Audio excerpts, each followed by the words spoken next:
manolotra ny arahaba ombam-piraritsoa atsika tsirairay afo mpanaraka ny fandarana fa indray izay tafaraka aminao atao anatin'ny minitra vitsivitsy hanomezanay anao ny vaovao momba ny toetry ny andro amin'izao fotoan'izao dia azay atony ny mihamalefaka no mandrafitra ny toetry ny androntsika eto Madagasikara ho mafy kosa ny fitsokandrivotra ny aty amin'ny tendro ny avaratra sy ny any amin'ny manodidina ny Sofia iny izay ny amin'iny ary fa jerentsika manaraka izao ny atsipiriany amin'ny mety ho toetry ny andro ao an'ny rapitso hoe hatombontsika avy hatrany amin'ny ny maraina zany dia ho avy ny orana ny aty Antalasy Analanjorofo toraka izany any koa ny aty Toamasina fa aka endrika tandrifondraona kosa izy ny aty amin'ny Morotsiraky Sofia raha toka andrahoana kosa ny andro ny any Atsinanana sy Vatovavy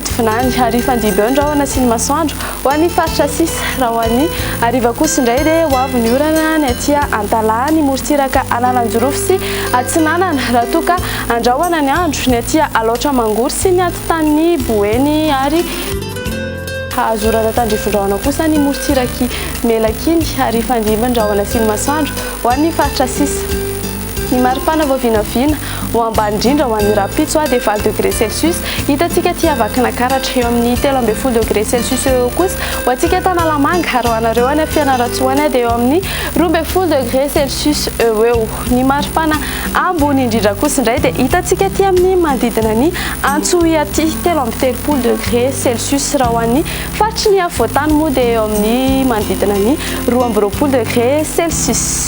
amaranantsika azy ary dia toy izao ny mety toetry ny andro andreo tanan-dehibe sy nosy manodidina antsika hibalika be ny masoandro any Johannesburg sy Seychelles ary La Réunion fa hifandiby amin'irahona izany ny any Milan sy Nairobi hanahorana tandrifondraona ny any Paris ary ho aray kotrika kosa izany ny any Bangkok andrahoana ny andro any Maurice sy Comores